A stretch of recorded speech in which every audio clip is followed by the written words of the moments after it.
Why don't we go ahead and get started? So welcome to you all on this Martin Luther King Day for this special panel on Macron and Islam. My name is Mohammad Khalil, and I'm the director of the Muslim Studies program at Michigan State University. We have three distinguished panelists this evening, but before we begin, I'd like to do two things. First, I want to thank our co-sponsors.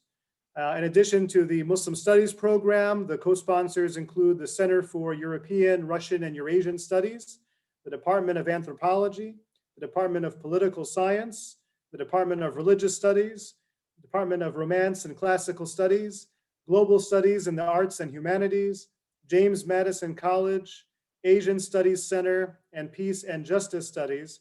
And I have to give a special thank you to our administrative lead, Mary Ferdowsi, for setting up the webinar and for arranging everything. So thank you, Mary. And thank you all, to you all for being with us. I'm going to go over the format in just a moment, but the second thing I'd like to do is to read the provisional land acknowledgement. So we collectively acknowledge that Michigan State University occupies the ancestral, traditional, and contemporary lands of the Anishinabeg, Three Fires Confederacy of Ojibwe, Odawa, and Potawatomi peoples. In particular, the university resides on land ceded in the 1819 Treaty of Saginaw. We, we recognize, support, and advocate for the sovereignty of Michigan's 12 federally recognized Indian nations, for historic indigenous communities in Michigan, for indigenous individuals and communities who live here now, and for those who were forcibly removed from their homelands. By offering this land acknowledgement, we affirm indigenous sovereignty and will work to hold Michigan State University more accountable to the needs of American Indian and indigenous peoples.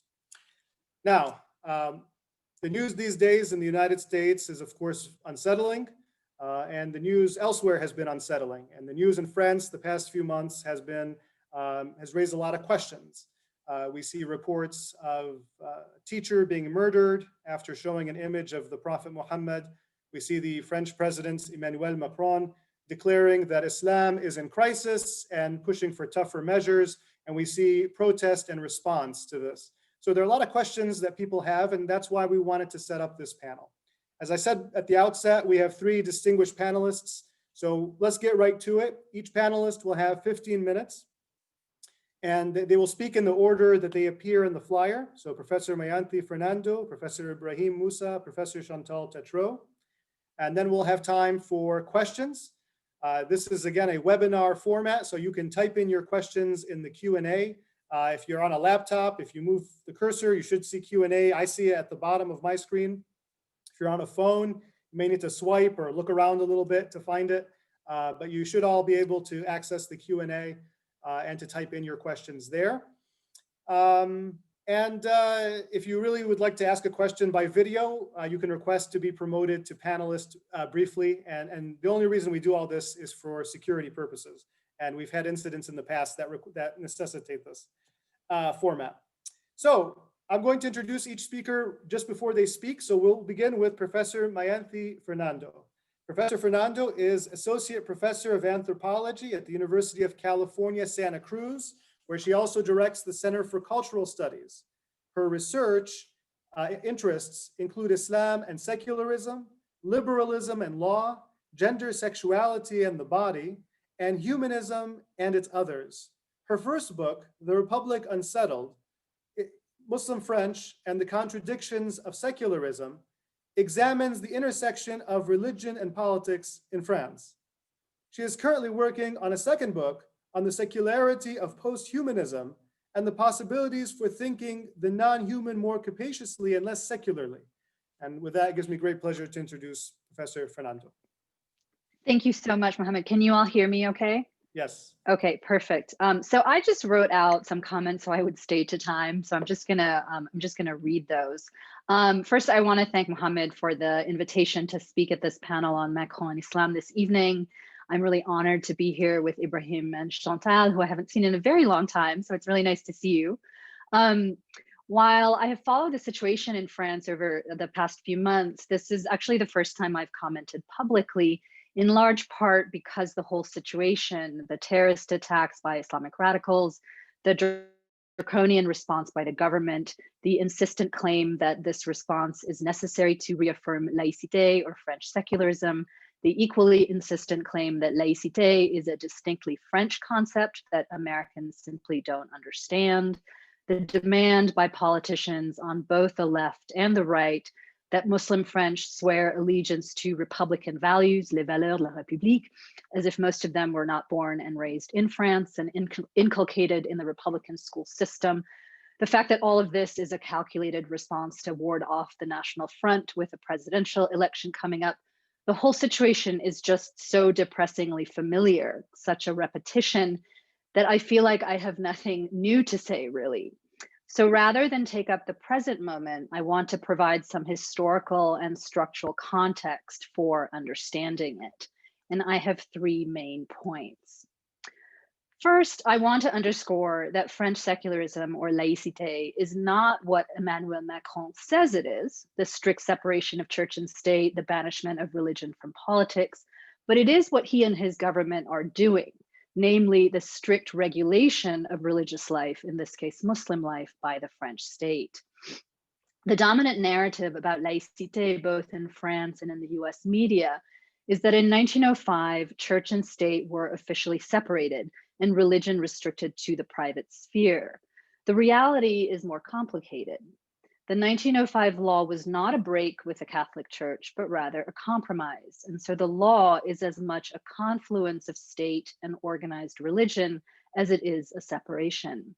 The 1905 law stipulates, for instance, that the state pay the salaries of clergy working in hospitals and prisons, and though it forbids government financing of new religious buildings, it allows the government to pay maintenance costs for religious edifices built before 1905. Most of them Catholic churches. Thanks to a series of later laws, the French state also subsidizes private religious schools, most of them Catholic, some of them Jewish. And there exist other traces of Catholicism within the education system, like a public school calendar organized around Catholic holy days and public school cafeterias that serve fish on Fridays. However, when Muslim French request the kind of accommodations offered to other religious communities in France, for example, state-funded Muslim schools or a school calendar that incorporates Muslim holy days, they are reminded that France is a secular country where proper citizenship requires separating religion from public life. Muslim appeals for religious accommodation are claims to civic equality within the existing parameters of laïcité. Yet those appeals have paradoxically become the basis for questioning Muslims' fitness as proper French citizens. Indeed, Macron and other politicians have gone out of their way to identify Muslim requests for halal meals in school cafeterias, for instance, as a sign of Muslim communalism or Muslim separatism. Perhaps the most interesting aspect of French secularism, and the starkest sign of its contradictions, is the status of Alsace-Moselle, a region in northeast France bordering Germany. Alsace-Moselle was annexed from France by Prussia in 1870 and was not part of the French Republic when the 1905 law went into effect in the rest of metropolitan France. And the law of separation was never applied in colonies like Algeria.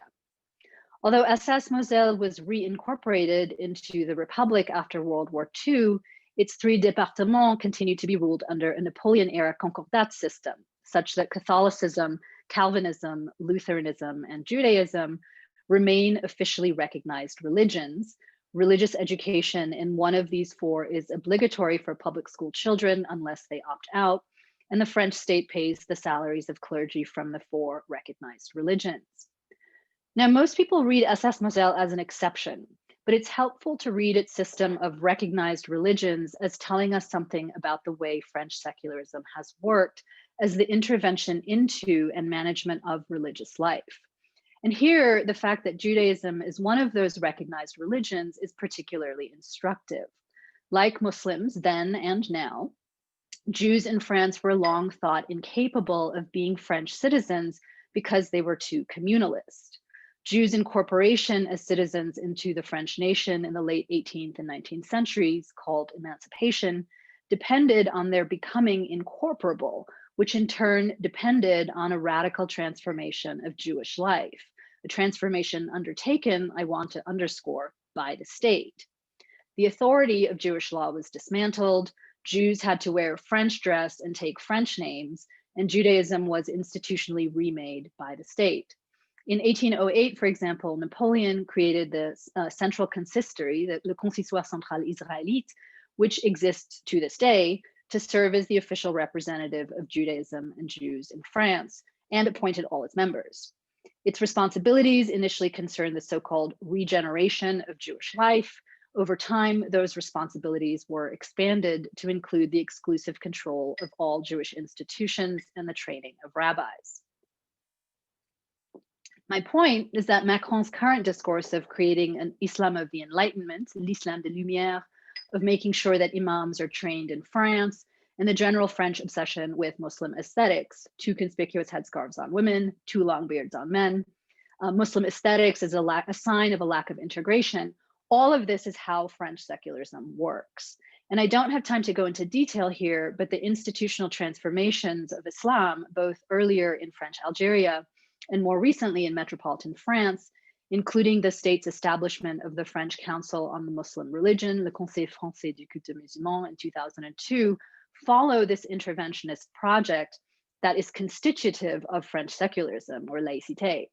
I think we're at a particularly punitive moment in this interventionist project, and I'll get to why in a moment, but the heavy regulation of Muslim life by the French state is part and parcel of laïcité, which again is not so much the separation of religion and politics, as Macron keeps saying, but the regulation of religious life by the state, as Macron keeps doing.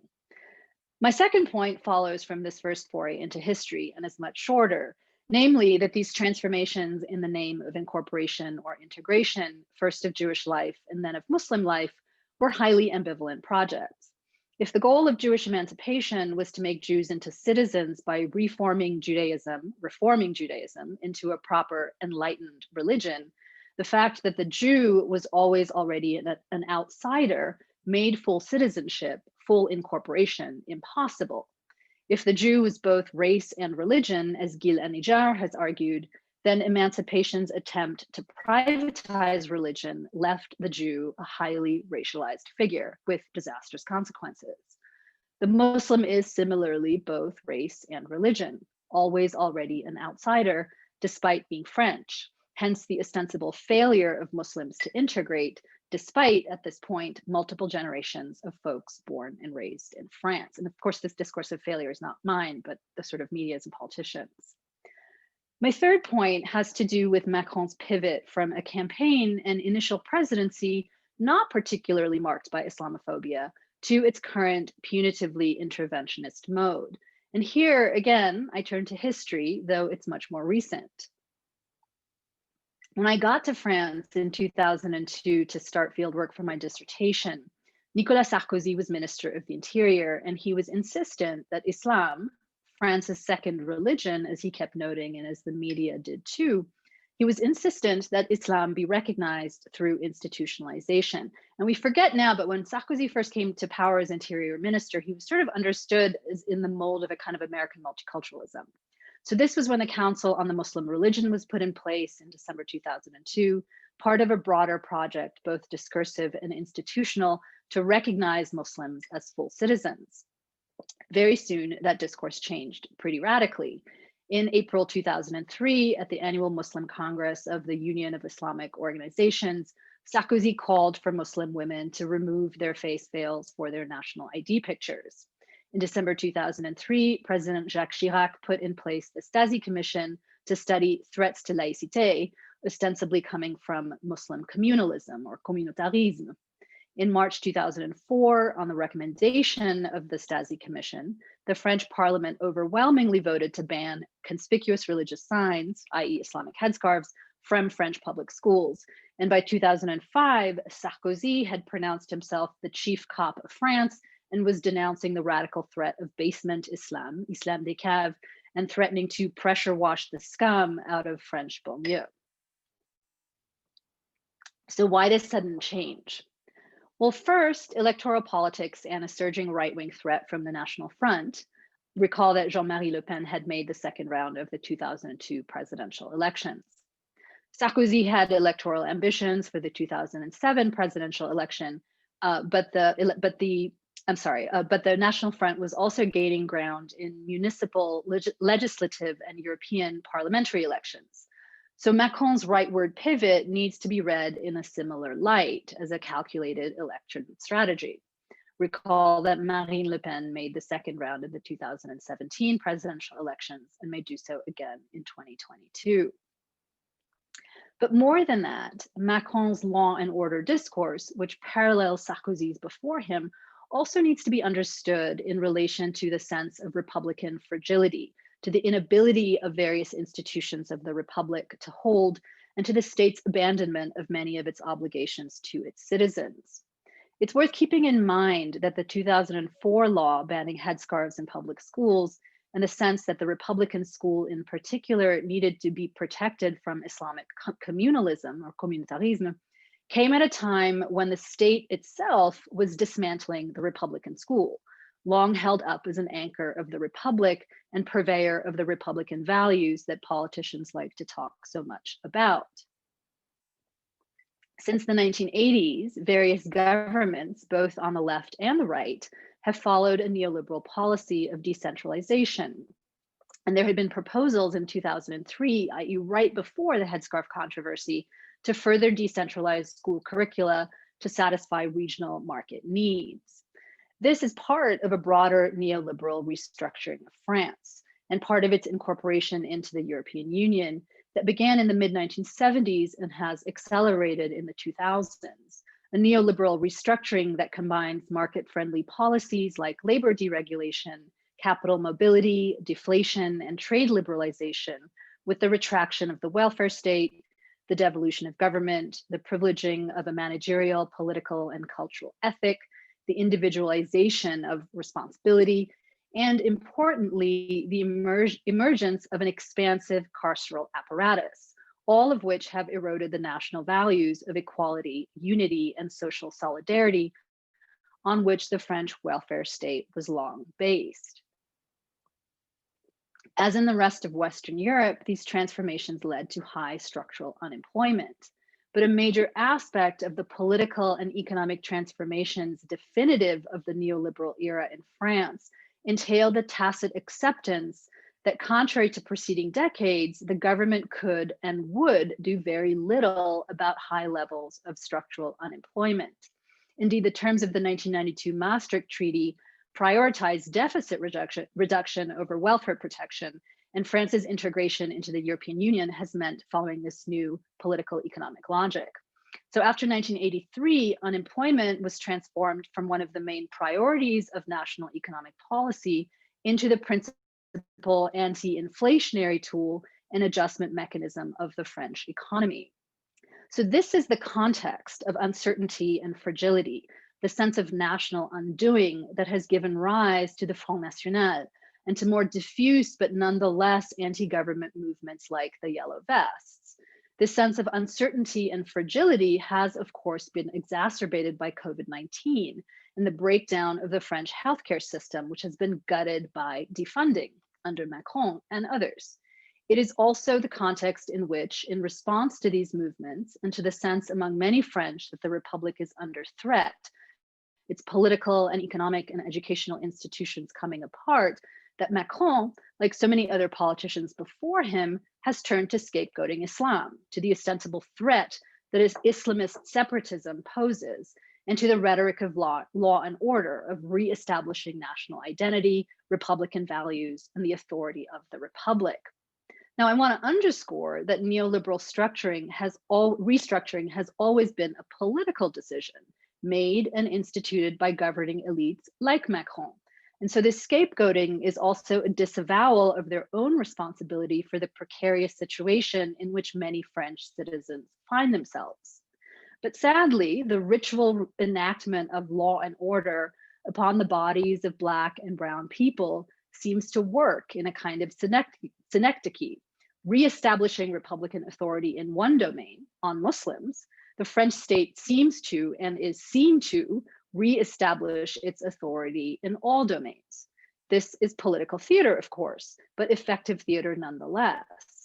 the political decisions by Macron and by his predecessors that have made social and economic life uncertain and fragile for many French are both obfuscated and symbolically resolved by taking action against Muslims, actions through which Republican authority is reasserted, but only in very particular domains. So I want to close then by suggesting that the focus on Macron, even tonight, is too narrow, that Macron is a symptom of broader structural and historical processes, that what we're seeing today with Macron and Islam is in fact French secularism and French neoliberalism at work. Thank you. Thank you so much, Professor Fernando, for a very interesting presentation and for that context. Thank you. Our second presenter is Professor Ebrahim Moosa. Professor Moosa, who just got out of DC, so we're happy to have him with us. Professor Moosa is Mirza Family Professor of Islamic Thought and Muslim Societies at the University of Notre Dame. His interests span both classical and modern Islamic thought with a special focus on Islamic law, history, ethics, and theology. He is the author of What is a Madrasa? And Ghazali and the Poetics of Imagination. Other publications include the co-edited book, The African Renaissance and the Afro-Arab Spring, Islam in the Modern World, and Muslim Family Law in Sub-Saharan Africa, Colonial Legacies and Post-Colonial Challenges. And I am delighted to introduce Professor Moosa. Thank you, Professor Khalil, and it's great to be with Professor Fernando and Professor Tetreault. I think I last saw Professor Fernando maybe a decade or more ago. So it's always great to be joined by these very learned colleagues who especially Professor Fernando, who spent time in studying the French context and much more knowledgeable about that than I am. My role in this is that recently I penned a blog in the light of those developments that happened in the last quarter of 2020 in Paris in particular, but also in Nice, and the beheading of a school teacher, but also the killing of people in the church and the kind of terrorist activity that were undertaken by seems like kind of ISIS sympathizers, and the earlier work that I had on this question, that I've done on the question of blasphemy and Islamic law. So how do I read this current development in France? I think two things struck me, and I will order my comments, and first in terms of kind of more European and Middle Eastern regional comments, and then more specifically of what happened in France or how I read the situation in France. I think if I think about this question in terms of the Middle East and the Mediterranean area, then one sees that at the very beginning of the Trump presidency, Macron and Trump had a kind of a very cozy relationship that also at some point soured. But it seemed that Macron wanted to ride on the coattails of Trump's kind of populism, but also I think he thought that he could also hold Trump's hand on international affairs until he, like the rest of the world, realized that Trump is uncontrollable. But it seems that in that context, France, especially in 2020, is making strong moves in order to reassert its authority, especially in Lebanon, and with the discovery of a great deal of possibility oil and gas in Lebanese territory, or in the Lebanese seabed, rather to be more specific. And President Macron had undertaken 2 trips to Lebanon, and obviously siding with Hariri and hoping that Hariri has been tasked to form a new government, which has not been realized. I think also plays into, so here in both the domestic politics of Lebanon, as well as the kind of French economic interests, in where Total has a very strong interest in the oil and gas in the Lebanese seabed, is one factor that France has been very active in trying to stabilize the Lebanese government. However, Lebanon, obviously fairly tense society with different kinds of actors and players, one which is Hezbollah, and which has a strong relationship with Iran. And despite the fact that France is keeping up to its side of the bargain in the nuclear arrangement that the United States withdrew from, there's also some tension there with Iran from time to time. Second is that the whole regional development with countries like the UAE, Bahrain, also Sudan, and others signing up to a peace accord with Israel, it seems that Macron is siding with the Gulf states and obviously with Saudi Arabia in trying to neutralize Iran. And I think part of this idea that Islam is in crisis should be seen in the emergence of the reassertion of monarchical versions of Islam in the Arabian Gulf area in particular, and the suppression of other forms of democratic expressions of Islam. So those are the 2 points that I want to make in terms of the regional and international context, which I think France is trying to insert itself in that place. More domestically, this idea that President Macron announced that Islam is in crisis, I was struck by the fact that before the Samuel Paty event took place, he makes the statement. And obviously, France has, as Professor Fernando indicated, the kind of political economy of Muslims in France and the whole structure in which Muslims in France are being forced to fit into the forms of laïcité, as well as their economic position in the banlieues, very depressed economic conditions of a good number of French Muslims, Arab Muslims, a variety of Muslims in France, that plays into it. But the very idea of saying that Islam is in crisis was extremely provocative in my view. And it seemed that it brought back to us the conversation of, the conflict of civilizations that, that we had, especially after 9/11. That kind of rhetoric was playing out, that Islam is in crisis and who's going to be who's going to provide the solution and so on. So it was just a random comment that drew a lot of attention in different parts of the world. And I think that statement was in order to prosecute an entire civilization, that he makes that claim that everybody now under this rubric is now in crisis. And when Islam is in crisis, that means Muslims are in crisis. In other words, they are not controllable, especially the Muslims back home, as well as the Muslims elsewhere, in which Macron is trying to have his way in various contexts. Macron makes these statements completely overlooking the internal conditions and the problems Muslims in France are experiencing, but also the oppression of Muslims in different parts of the Middle East, especially as the Arab Spring was shut down by a number of reactionary forces. And soon after that, I think my reading is that he very much played into ISIS forces that are very active in certain domains, in certain parts of Europe, especially in France. And we know very well that in the past, ISIS had delivered some really, really spectacular blows against the French state and killing, dozens, if not hundreds of people on various occasions. So it seems that again, this movie was replayed, and ISIS then took an opportunity here where Samuel Paty, the school teacher, in the interest of freedom of religion, freedom of expression, took in demeaning images and caricatures of the Prophet Muhammad into the classroom, telling his students, those who did not want to witness it, that they could leave.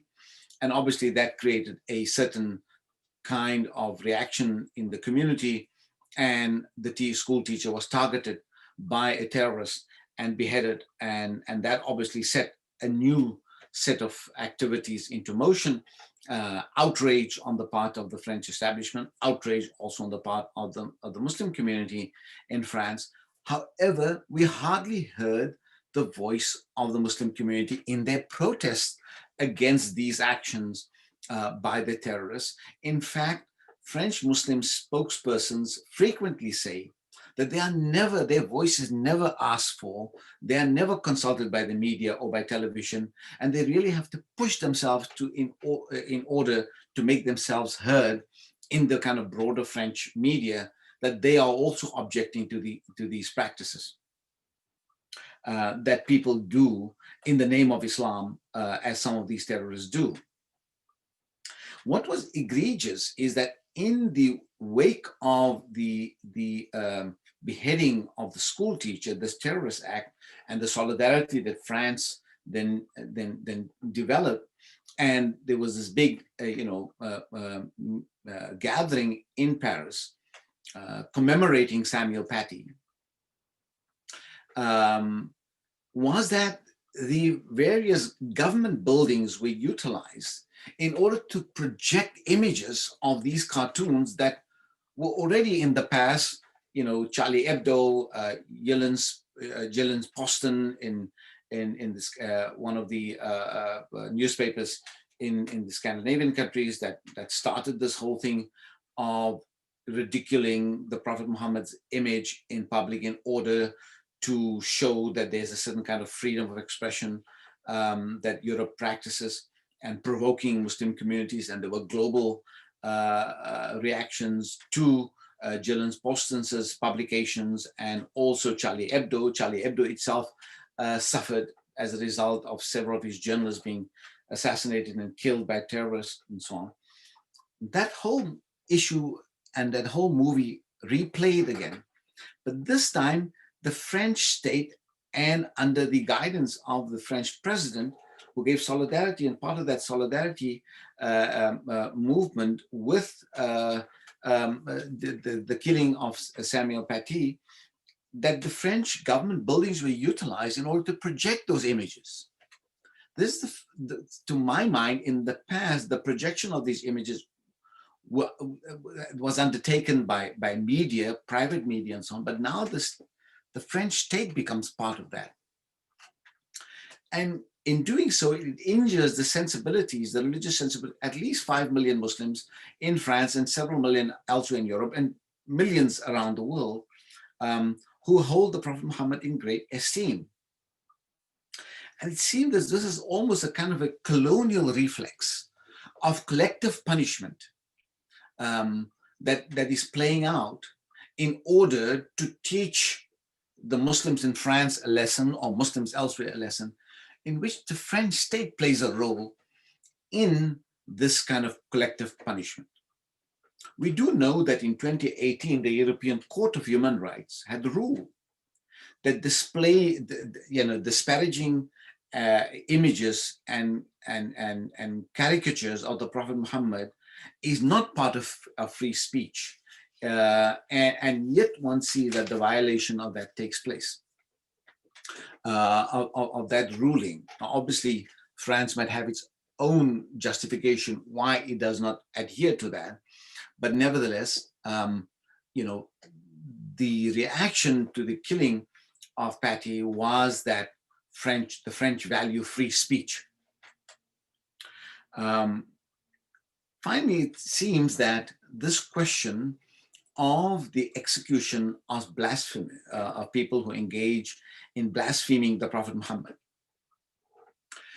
this is a rule was developed in the Caliphate in the early period of Islam, under the Abbasids in particular, in which any kind of insult to the honor and dignity of the Prophet Muhammad was viewed as an exceptional offense and treasonous in nature, and that anybody who undertook that kind of activity were automatically subject to the death penalty.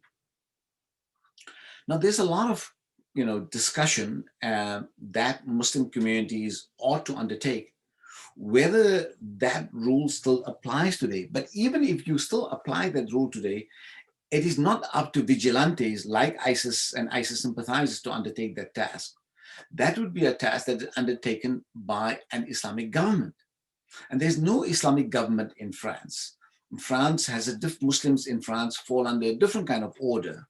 And the question arises even whether that is even feasible or even advisable, or whether Muslims can even demand that such a rule be implemented in France. And I think the majority of French Muslims don't even subscribe to that. But because a set of violent actors for their own political agenda undertake these kind of activities, with the result that the entire Muslim community of Europe, of France and Europe, are now subjected to a lesson in punishment and punitive activity, in which their emotions and their sensibilities are now being tortured, and these images displayed with greater abandon in order to hurt and injure them. And obviously that does not result in a greater bonding of the Muslim community, but rather it results in greater anger and greater disengagement from what would be a public discourse. So I think this question about the place of Muslims in France and in Europe is a question that scholars like anthropologists like Talal Asad and others had raised some time ago. One of the big questions that anthropologists have raised is that can there be a domain for especially Muslim immigrants, but immigrants of different kinds in Europe, in which they can participate in a legitimate kind of politics, where they can defend and develop and modify their politics in the theater in which they find themselves in Europe. Talal Asad wrote about these issues in the context of Britain in the post-Salman Rushdie events in the I think it's the 1990s, and in that context, Assad argued and raised the question, when the rules of the game for Britain or for Europe, in France in particular, the rules of the game of how public discourse is conducted, these rules of the game were established at a time where there were no substantial numbers of immigrants. What is the possibility now that immigrants can also have a say in how the politics of Europe is now made, and what new things need to be introduced? So for instance, Europe now has immigrants who no longer think that a religious tradition in which freedom is the primary value is not necessarily the way in which, for instance, large numbers of Muslims understand what adherence to religion means. For many of them, compliance to tradition, compliance to long-standing values, and reverence for sacred images and personages is an important value. Why can that not become part of the conversation? And so it seems that what needs to happen in the European theater is to open the conversation for the values and the sensibilities and the sentiments, as well as the subjectivities of new communities in Europe. How can that be accommodated to create a much more cohesive and coherent community, where there could be different kinds of possibilities, but also possibilities in which their own sentiments and their own practices can also be accommodated? It not necessarily require that they should comply to the views and the sentiments of the dominant culture, but there could be a real, genuine pluralism in which, where on those difficult issues where people cannot agree as to what the singular value will be, that you would create the possibility for people to say, well, we revere sacred figures and images, and we will not allow that to be rebuked, those images to be rebuked or caricatured, and you might want to find a way by which we can come to an agreement. Secular values, for instance, and until very recently, insult to the French Republic and some of its sacred images was considered to be a treasonous offense. So there are sacred values in French culture that has been in place, and the way the French have, for instance, introduced certain new ways of understanding what is proper comportment in the public, that Muslim women, are penalized for wearing the face cover, whereas people can have other kinds of choices of what kind of images and pictures and they want to have on their face, what kind of tattoos they can have, how much of bodily parts they can show, has already been valorized in a particular way, but done in another way with greater covering is now deemed to be a real offense. So on these difficult questions where we cannot have full agreement, it might be helpful for French citizens, Muslims included, to have a discussion about those issues rather than having the iron fist and the hammer coming down upon them. There's only one way of doing that, and that is doing it according to the wishes of the majority. And so I think that, these issues would require, rethinking, but I think it's already been mentioned that what Macron's, political agenda was in this, and trying to ward off a challenge from the right, but that always happens at the expense of a substantial number of its citizenry, which are people of Muslim and Arab background, and that happened at their expense, and that's going to have long-term consequences. So it's a very, very narrow-minded approach that Macron has adopted, and that is making the Muslims the scaremongering of the Muslims again, that the Muslims are coming and so on, and creating conditions that is not going to in a long term be good for the flourishing of all aspects of French culture, all its citizens rather, including the Muslim community that has been there for some time, and a growing community. It's the second largest religion it's about 5 million. So there are a great deal of French Protestants, a great deal of French Catholics, and also a substantial number of Muslim French citizens whose values and whose concerns have not been fully incorporated into the way in which politics and culture in France is being practiced. So those are a few of my comments. Thank you very much for your time. Thank you very much, Professor Moosa, for that very interesting presentation. And thank you for casting light on perspectives and sentiments that are often overlooked. Last, but certainly not least, we have my colleague, Professor Chantal Tetreault. Professor Tetreault is an associate professor of anthropology at Michigan State University. She specializes in linguistic and cultural anthropology and is the author of Transcultural Teens, Performing Youth Identities in French Cités. Her recent work has primarily focused on issues of migration and social change in France. More generally, her research illuminates how cultural processes of identity construction are achieved through everyday language use. So it gives me great pleasure to introduce Professor Tetreault. Thank you so much, Mohammad, Dr. Khalil. It's wonderful to be here. Can you hear me okay? Yes. Great. And I'm going to try to share a PowerPoint with you, so we'll see how that goes. Hopefully well. You'll hear echoes in my talk today with Dr. Mayanthi's, Dr. Fernando's talk.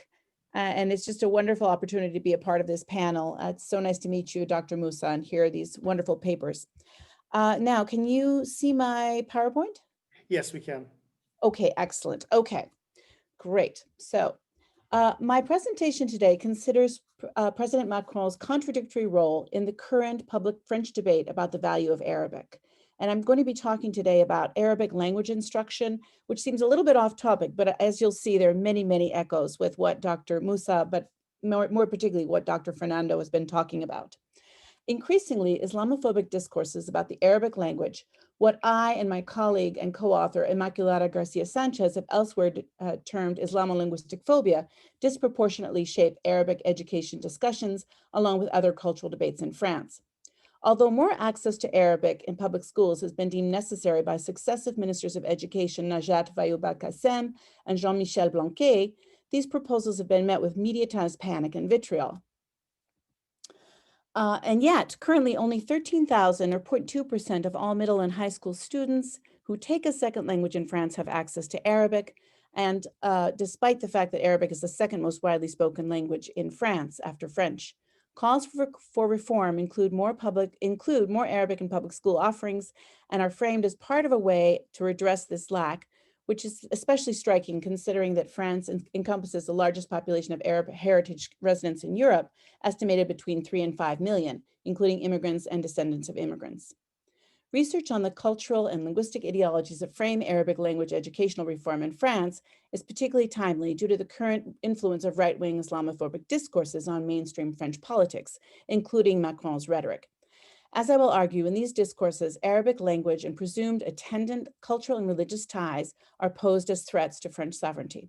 The importance of these public conversations and proposed educational reforms goes beyond the scope of language instruction to entail understandings of French identity in the context of immigration, globalization, and post-coloniality. The educational landscape of the Arabic language and its instruction in France is vast and complex, with ties to a colonial past and a post-colonial present. One of the earliest French colonial institutions in the metropole to house the instruction of Arabic was INALCO, or the National Institute of Oriental Languages and Civilizations. Founded in 1795, the institute received continued support under Napoleon after his invasion of Egypt in 1798. To this day, INALCO is one of the only French institutions where Derija, or colloquial Arabic instruction occurs. Over the course of 2 centuries, teaching Derija within INALCO served as a way to shore up colonial knowledge and power for the French colonial administration. To wit, the oral exam offered at INALCO in colloquial Arabic maintained its status as a subject worthy of subject and points received on the baccalaureate until 1999, when the exam was eliminated by President Jacques Chirac. In post-colonial France, Arabic was reframed as the language of migrant laborers from former colonies, Algeria, Morocco, and Tunisia, rather than a strategic language. Starting in 1972 and until 2016, Arabic language instruction for school children occurred through the program ELCO, or the Teaching of Language and Culture of Origin. This period and program aligned with the end of economic migration and moved toward family regrouping laws, which allowed dependents to join migrant laborers in France. During this period, modern standard Arabic, or Fusha, began to be taught through bilateral accords signed by a majority of Western European countries to teach Arabic, Italian, Portuguese, Spanish, Turkish, and Serbo-Croatian, or later Croatian. All 3 previously colonized North African countries, Algeria, Morocco, and Tunisia, signed bilateral accords with France that allowed them to supply and pay for Arabic teachers to teach children of migrants living in France.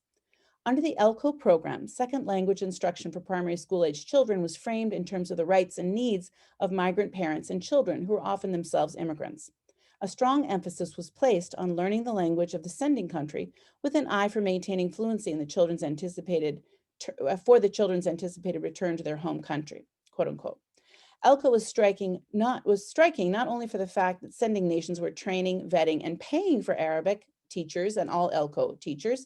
The program was also unique because, unlike foreign languages such as German, the classes themselves were not part of French public school curriculum, but offered instead outside of school hours and potentially within institutional settings outside of a child's normal school. Migrant children's access to their quote-unquote home language in this situation and culture was institutionally recognized and yet marginalized. I'm just going to skip ahead to the next slide and then backtrack a bit. The current controversy over Arabic language instruction derives in part from re-envisioning Arabic as the language of post-colonial citizens rather than migrant laborers and their children. Over the past 20 years, ELCO classes have fallen out of favor. The idea that Arabic is a language significant for the eventual return migration has shifted within migrant heritage communities toward framing Arabic as a language more appropriately taught and learned in the context of religious instruction in neighborhood associations and mosques. It is then this shift that informs current conflicts over whether, how Arabic should be taught in a post-colonial France. In the case of many Arabic classes taught in neighborhood mosques and associations, teachers, who frequently also serve as local imams, are sent by international governments rather than former colonies. Rather than former colonies, Saudi Arabia and other Gulf states often fund these programs.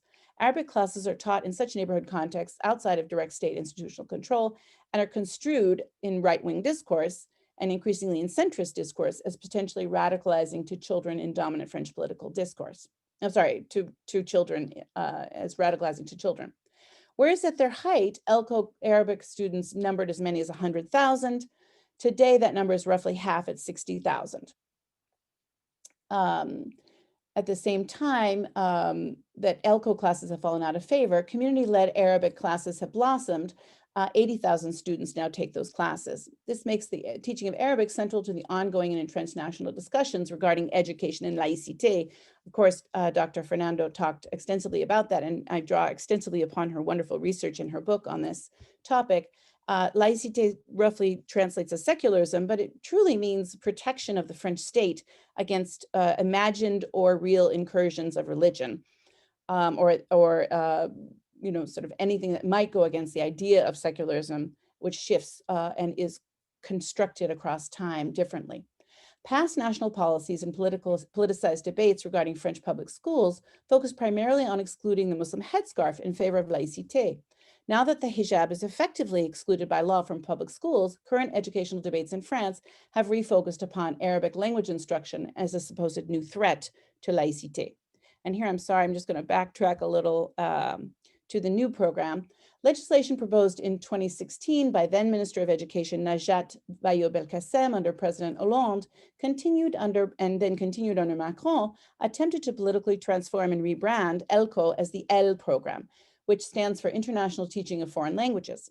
Along with attendant reforms, this name change toward reframing languages as international rather than as having a migratory origin and eliminating culture altogether demonstrates a larger attempt to shift public discourse and opinion toward valorizing and validating Arabic language instruction as integral to public school curriculum rather than anathema to it.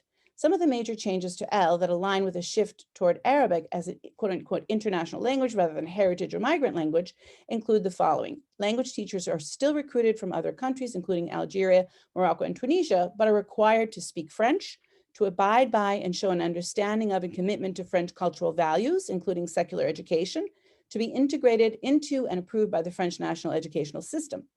Thus, first under Hollande and then Macron, L was touted as the, quote, solution to the, quote, unquote, problems associated with both ELCO Arabic classes and private Arabic classes in mosques and suburban associations.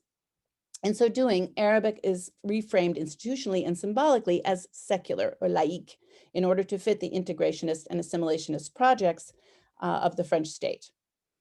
Okay, and now I'm going to skip forward, my apologies. On the left, and yes, of course, we have this wonderful post or tweet, breaking news. There are many people who aren't Muslims whose mother tongue is Arabic. This is very obvious, but of course, this is not the construction of Arabic as it is seen in these Islamophobic discourses or by the government. On the left, the new L program emphasizes a focus on the introduction of a secular and deracinated Arabic into French schools, such that the language becomes less about migrants' return and heritage and more about being recast as public school curriculum and integral to a national French education. The role of international languages in the UL program thus does not pertain to cultural maintenance so much as fulfilling curriculum of French European school or French or European school system requiring 2 foreign languages during secondary education. Thus, in left-wing and more centrist French politics, we've seen an evolution regarding the topic of Arabic in public schools regarding its purpose and framing. And yet, an emphasis on this reframing is still one of threat, that unless institutionally contained and secularized, Arabic language and attendant cultural and religious ties are posed as threats to French laïcité and sovereignty.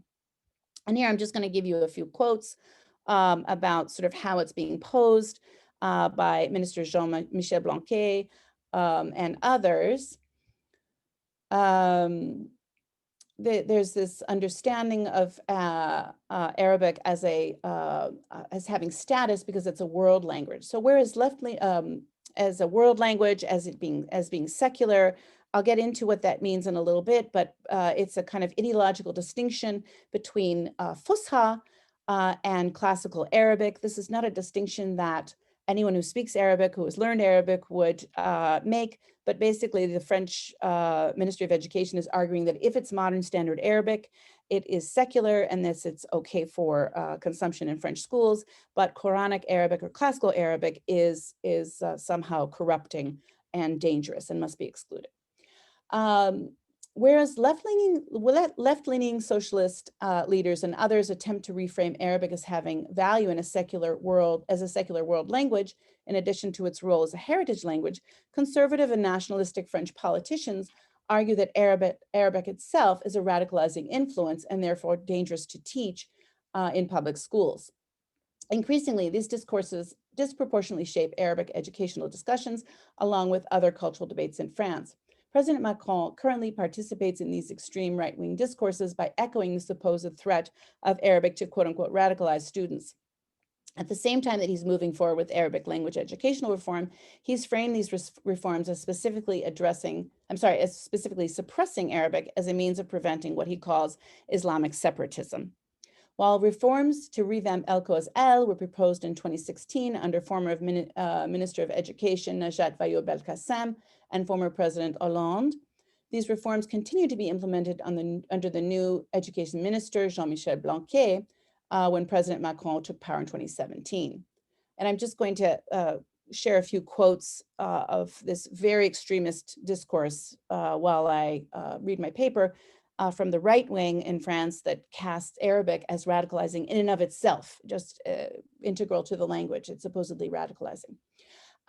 So Macron's public discourse regarding Arabic language reform demonstrates evidence that collusion between the extreme right and online hate groups is driving the ways that these policies are framed discursively.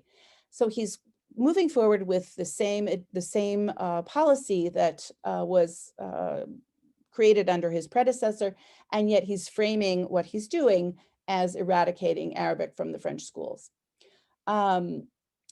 Macron's public discourse regarding Arabic language reform demonstrates evidence that collusion between the extreme right wing and online hate groups is shaping and maybe even driving the ways that policies are framed discursively. This double discourse seems to be a bid by Macron to manage and redress the French right wing's highly negative casting of him as in the pocket of Muslim extremists, as demonstrated in this image which circulated on the internet. On February 18, 2020, during a press conference in Mulhouse that was explicitly touted by the president to, quote, present measures against Islamic separatism, Macron publicly promised to end ELCO classes completely as soon as the start of the school year in September 2020 as an integral part of this plan. Not only were such plans already in place to get rid of ELCO, but Macron also appeared to admit half the equation during his speech, which was that EL classes paid for by the French government and offered as regular curriculum would replace ELCO classes. In fact, more Arabic would be offered in the French public school system. Macron's approach then has been to shape his message regarding Arabic language classes in terms that emphasize the suppression of ELCO, thereby suggesting the suppression of Arabic as opposed to reform through EL, even though both processes are concurrent. In doing so, Macron also appears to claim the initiative to ban ELCO classes as his own, although this shift was already in the works under Education Minister Vallaud-Belkacem as early as 2016. In French politics, such a move is called a double discourse, meaning that an utterance has an element of embedded truthfulness that is misrepresented for ideological effect, thus creating a double message, a mix of truth and lie. Here, the willful mismessage or erroneous emphasis is upon the suppression of ELCO Arabic classes, while the actual policy is really to include more Arabic classes under EL in the regular French school curriculum. In terms of responses to Macron's announcement, former Minister of Education Vallaud-Belkacem, under whom the reforms were proposed and implemented, responded with the following tweet after Macron appeared to take full credit for eliminating ELCO classes, which was actually her doing.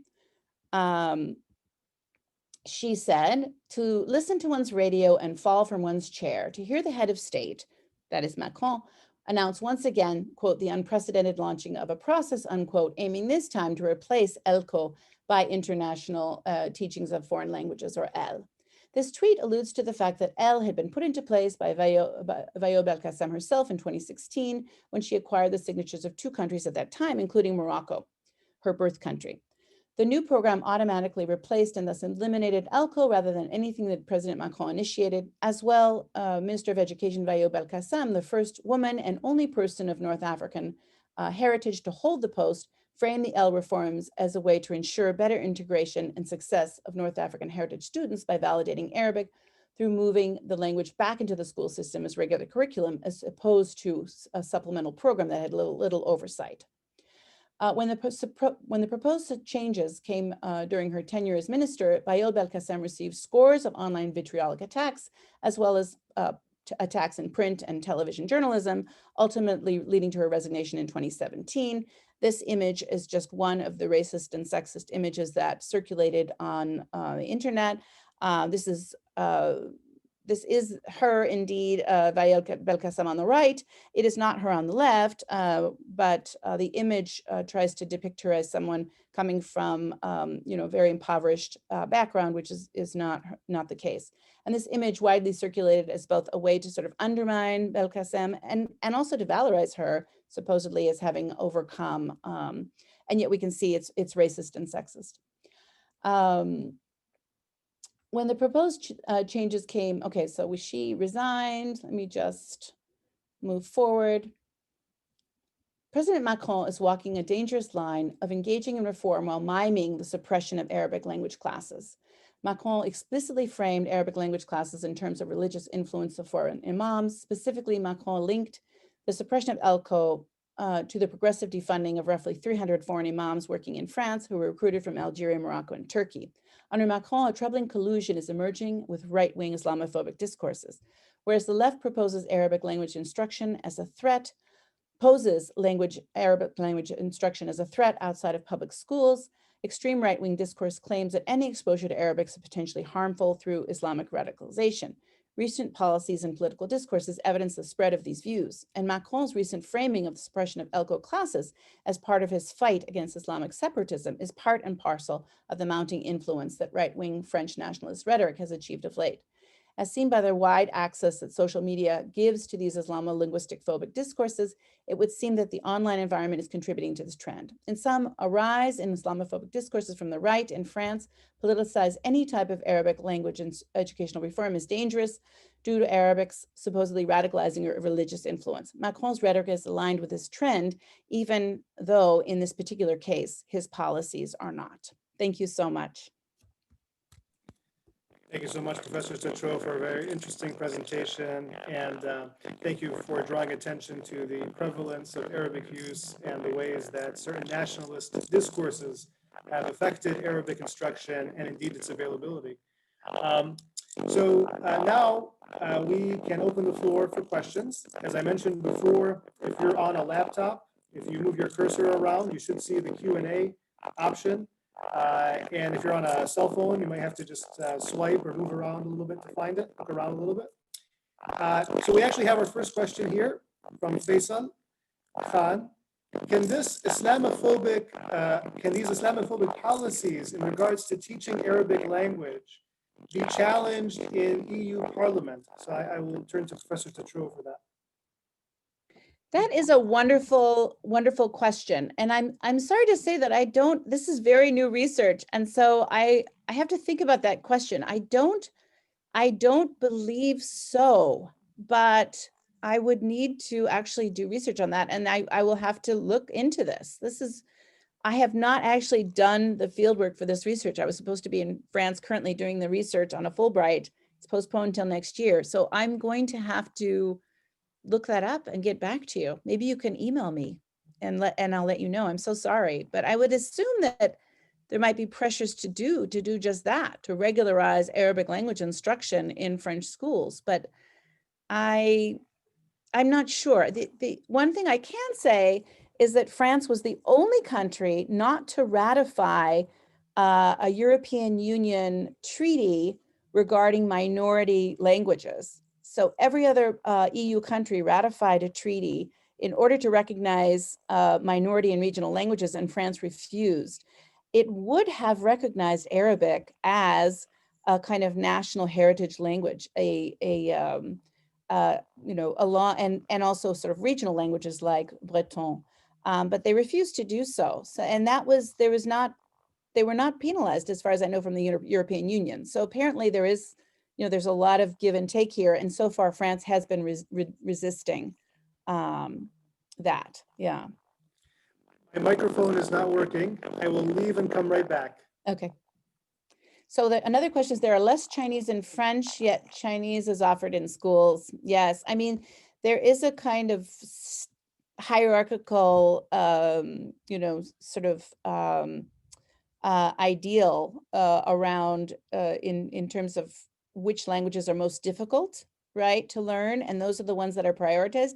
And I don't find Arabic particularly easy to learn as a non-native speaker, but it's not always given the status that it should be. So these languages like Chinese, German, right, they're given status supposedly because of their difficulty, but also because of the ways that they are shaped in terms of geopolitical power, right, in a kind of neoliberal market. So yes, there's more access to Chinese and German than there is to Arabic.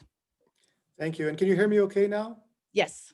Great. And Mary, if you don't mind, if you could help me to turn the video on, that'd be great. Thank you. So we have another question here. Professor Jisna Singh, excellent papers and discussion. Is there any appreciation of Muslim culture and cultural production in France? How do liberal French people engage with different Muslim cultures? I always get a sense of closed-mindedness compared to Britain and even the Netherlands. Maybe we could turn to, I don't know who would like to take that on, actually. Professor Fernando? I knew I was going to get called on for this one. It's a good question. And, it's a difficult question to answer, in part because, and I also want to caution us not to do the same thing. There's a way in which Muslim has become a kind of, as I said, a sort of racial category, which is, and it has become a racial category. And so as Chantal was just saying, there's a kind of collapse, right, of Arabic, of Arab, Muslim, Arabic, into this sort of single category. So is there an appreciation of Muslim culture and cultural production in France? Yes and no. It depends on how it is framed. And so there's the Lima, right, the Institut du Monde Arabe, which is a site of, I'm not sure if it actually gets funding by the French state. I think it's other Arab countries, but it's a major cultural institution. People go to see art exhibitions there, to see concerts there. So there's a sort of appreciation for high-end Arab culture in that sense. But that's where there's a kind of distinction, right, Chantal, between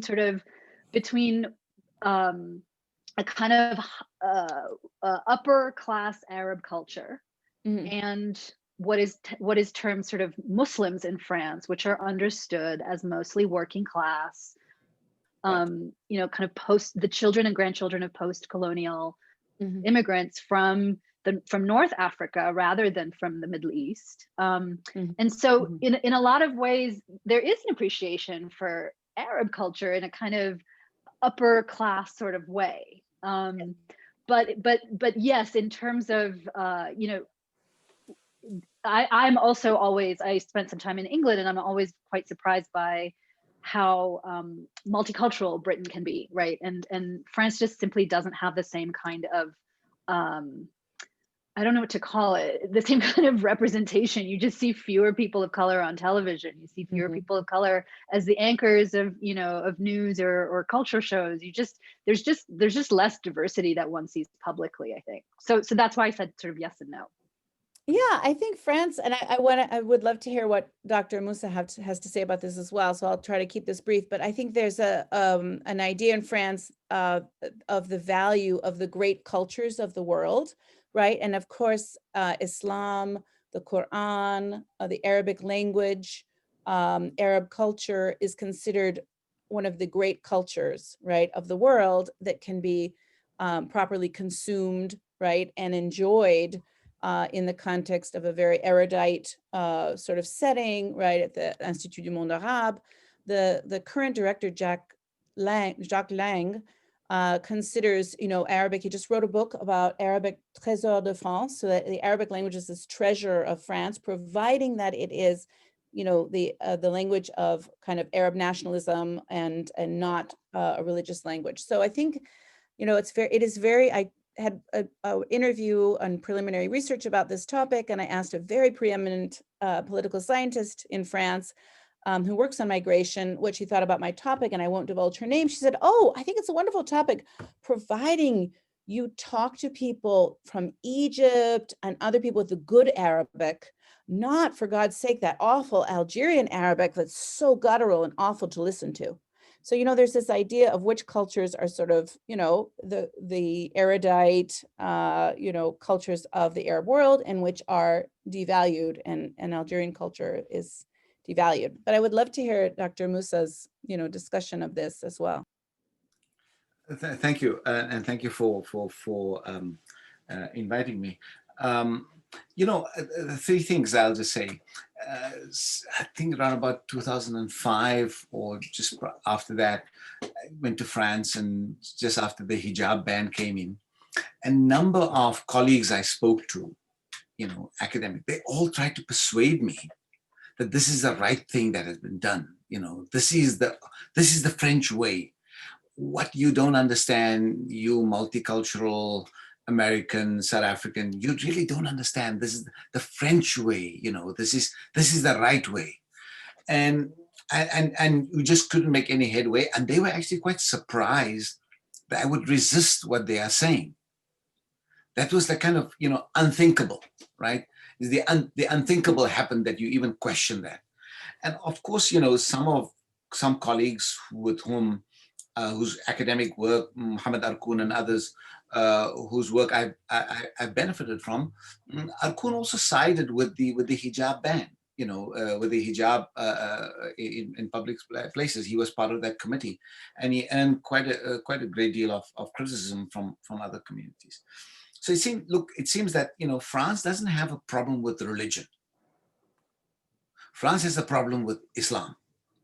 Islam as a religion is a problem. All other religious traditions, some via media is found to make it plausible, of course with restrictions and so on and so forth. But it seems there is this deep problem, and so I don't know what the answer to that is. It becomes very stark. For instance, you go to Institut du Monde Arabe that has all this amazing stuff, and then you go to the banlieues and you see these storefront mosques and small Islamic bookstores and so on. And there's no connection with any of those two, with the high culture and the low culture, right? So that becomes the high culture, this becomes the low culture, or this becomes the religious culture.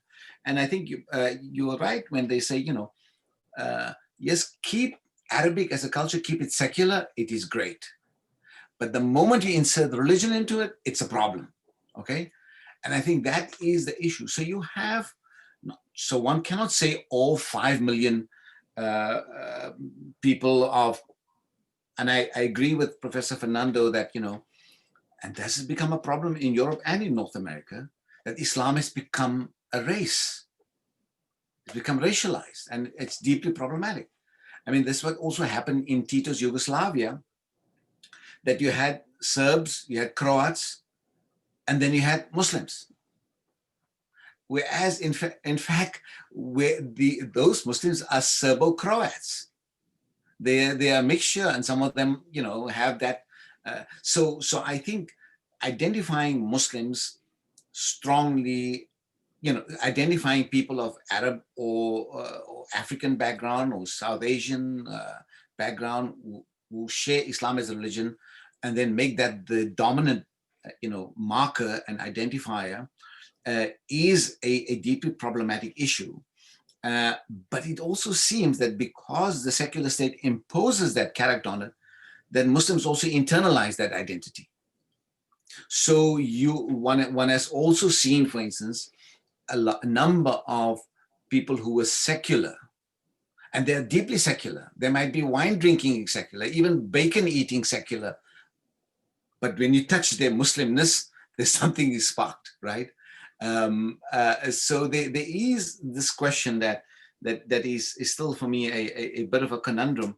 of how to resolve that, but I'm just giving, some kind of observation of what I've seen, in that the Islam marker seems to evoke something, and the question about the place of Islam as the religion in Europe largely, but in France in particular. Thank you for that. By the way, I want to point out that some of the questions have been answered in the answered category. So they've been typed, they've had typed responses. So thank you for that.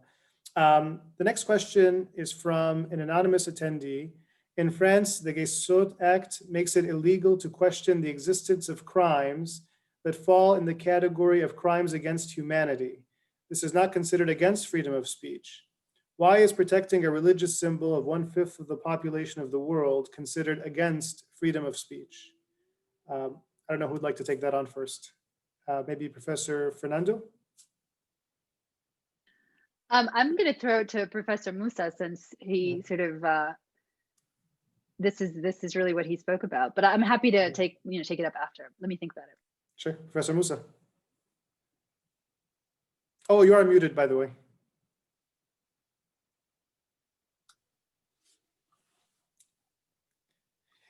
Yes, so we can hear you now, Professor Moosa. Yeah. So thank you. So this is, look, the place of religion in Western culture for a long time had a particular, it was subject to the secular world. Religion always had to be subordinate to what the secular order was.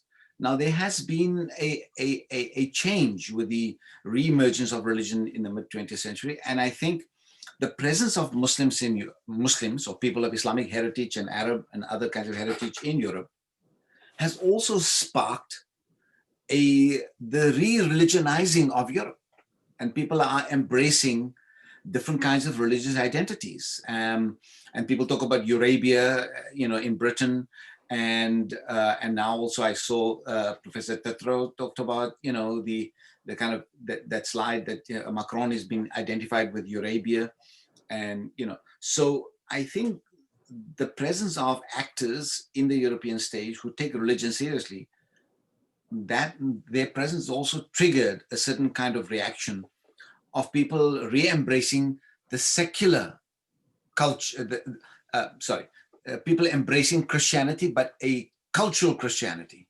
maybe not deeply devout religious Christianity, but cultural Christianity. There's been several debates of those kinds, in the French theater. Now, this question about, why is protecting a religious symbol of 1/5 of the population of the world considered to be, look, it's about European history. And if people have decent conversations about these issues, they can arrive at via media of how we are going to respect each other's sacred symbols. I mean, secularism doesn't mean that you have to insult everybody's symbols. That's not the meaning of secularism. Yes, there might have been a certain kind of militant secularism that, talked unrestrictedly about Christianity and its symbols, or Judaism, and poke fun at that. But that's not the general sensibility of the secular. So I think the identification of secular being anti-religious or antithetical to religion is also a kind of a exaggeration.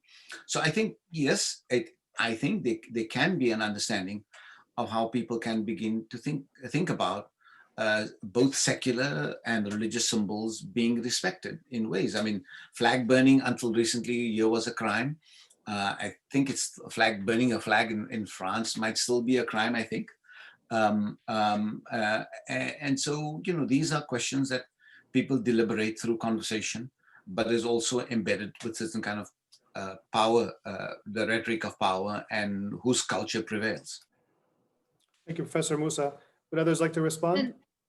Yes, yeah, I mean, this is a really interesting question, and I've been thinking a lot about it. I think there's also a way in which the discourse of the symbol is also actually quite deeply Christian in a lot of ways, right? And so anything that's a sign of religion gets classed as like a symbol of X, a symbol of, and so the headscarf, for instance, was read certainly in France, including legally, as a symbol of Islam. Many of the women or the young girls and women who wear the headscarf do it as a practice of Islam. It's not a symbol, or it's not only a symbol, right? Now, I'm not sure about so even the kind of the language and the sort of linguistic economy of symbol, I am not sure it really gets at exactly what's going on here. With regard to freedom of speech, I do think that there's a way in which freedom of speech has sort of become a symbol, right, of what it means to be French. And so the very, I mean, just legally, as this question has pointed out, there are all kinds of ways in which speech is regulated, highly regulated, not just in France, but everywhere. And so when Talal Assad, wrote the piece that that Professor Moosa was referencing with regard to the Salman Rushdie affair, which was also framed as, Muslims don't understand freedom of speech, there was a blasphemy law on the books against the blaspheming of Christianity in Britain. Right. So these kinds of double standards are just rampant everywhere. And so I think, in some ways, the more interesting question, which is I think what Professor Moosa was just getting at, is where the lines are drawn. What constitutes, what constitutes the norms of a particular community, and within that, what are the ways in which something becomes a symbol in the first place, as opposed to an act or a practice or something like that. So I'll stop there, but I think it's a really interesting question, which is why I find Ebrahim, your work so interesting to kind of think with on this. I would just say one thing, and that is, when things are framed in terms of identity politics, then the symbol is the automatic reflex. And I think once you make that a bit more capacious, then it's more than just identity, then you might not resort to symbolisms and so on, but it could be a full life and a full practice and a full existence and so on. So I think many of these debates, unfortunately, even by those who are trying to combat discrimination and Islamophobia, also resort to identity politics in return. So it becomes a clash of identities. And so the full-blown and more meaningful conversation that ought to emerge does not emerge because people are fighting for survival.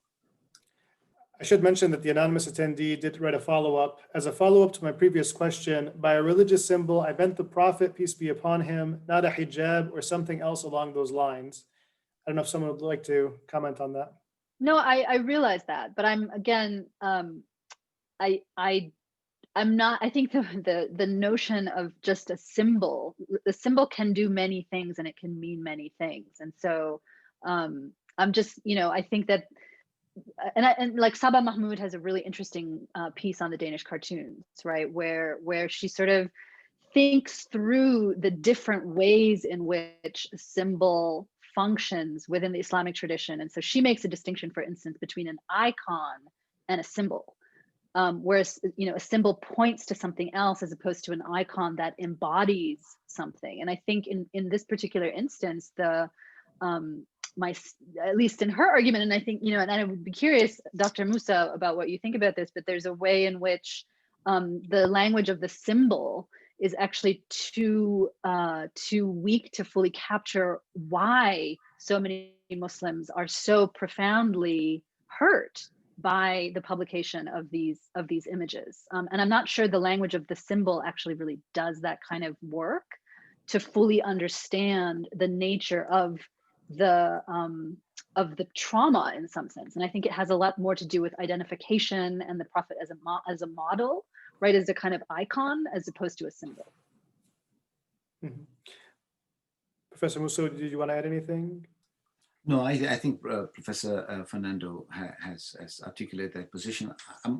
But, I mean, this idea of shi'ar, of a symbol.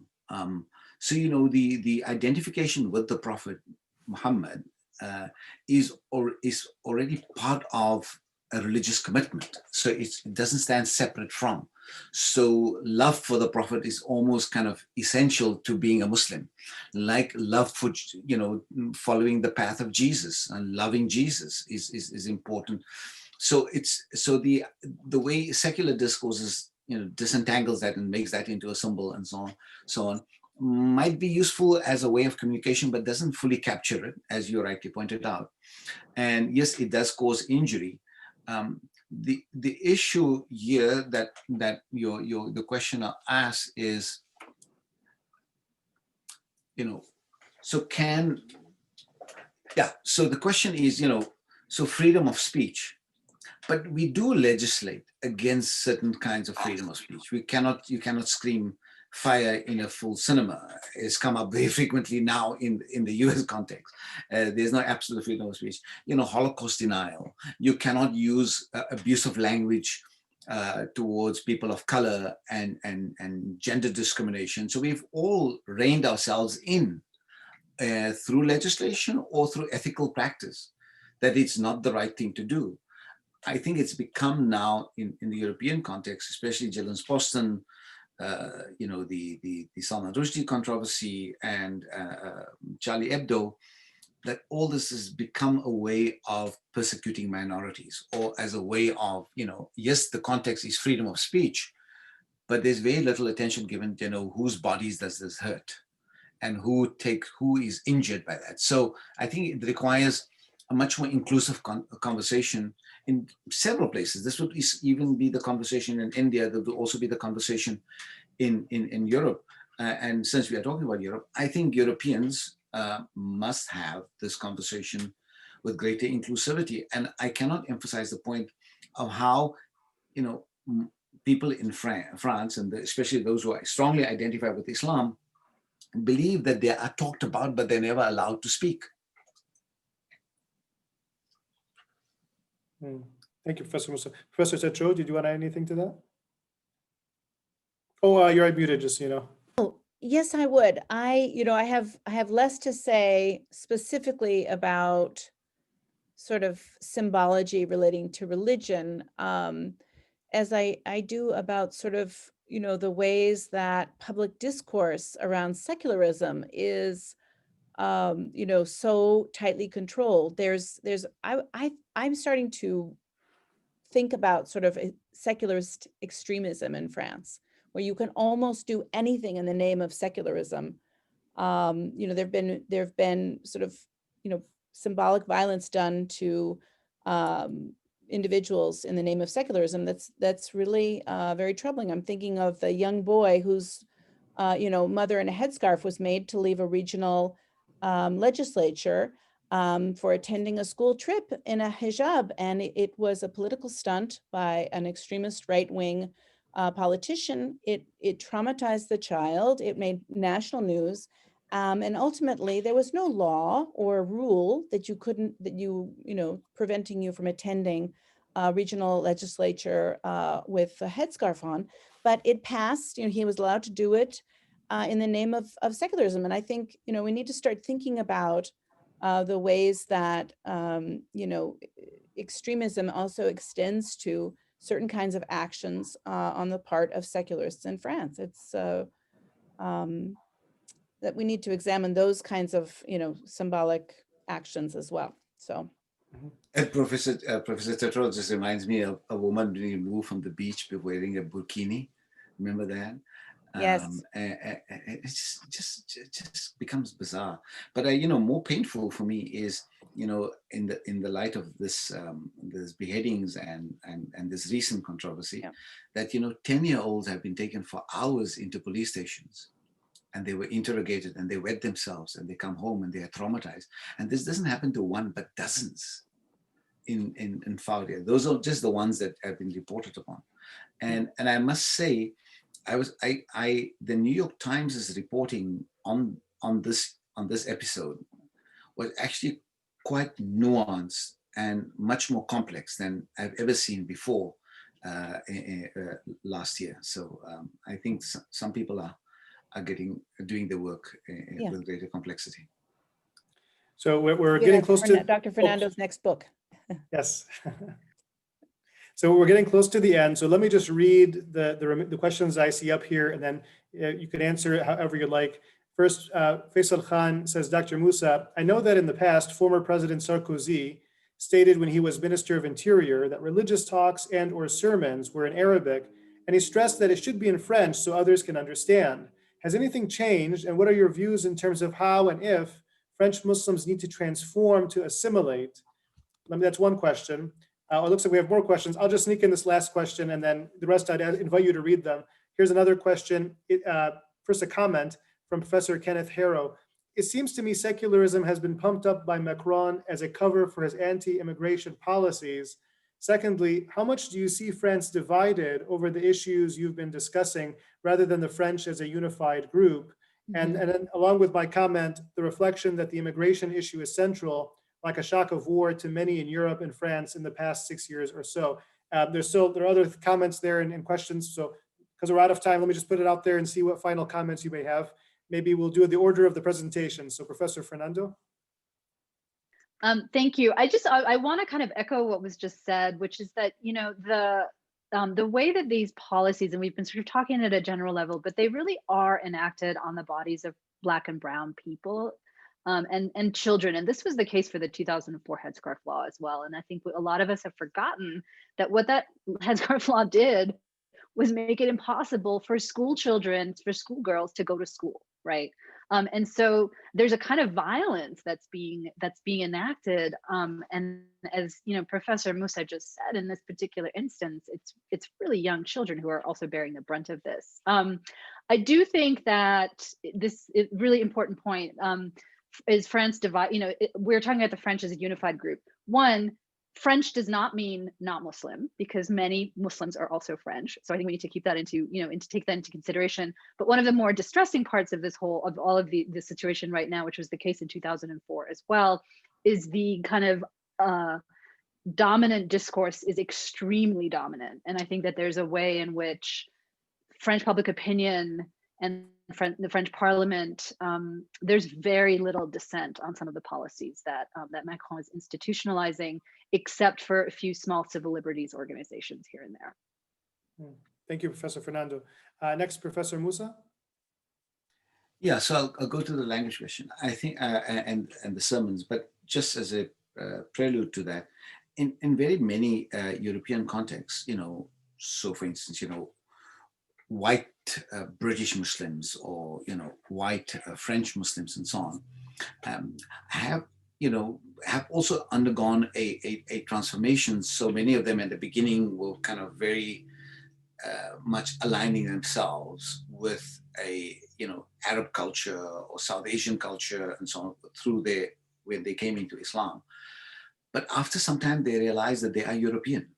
And now there's a new articulation by very many actors, such religious actors and so on, who are trying to articulate an Islam through a European lens. What that means, I cannot go into the details on how, but for instance, Abdul Hakim Murad, also known as Tim Winter, for instance, his most recent book is on this topic of, you know, dealing with this issue.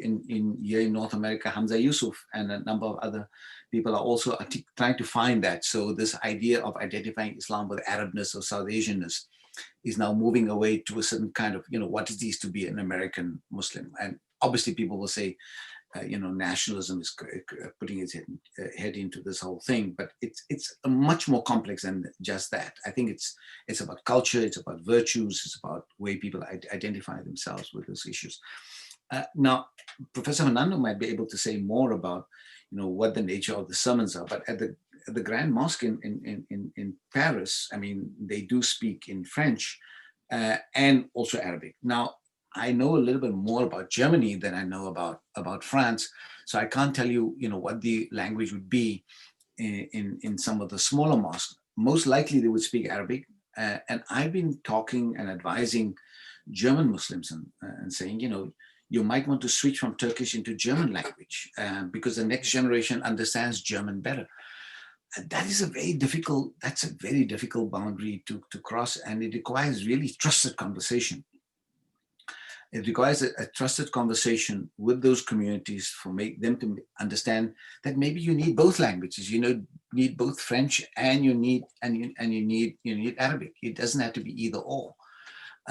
But I think there's a certain kind of valorization of what is more authentic, and that is a problem.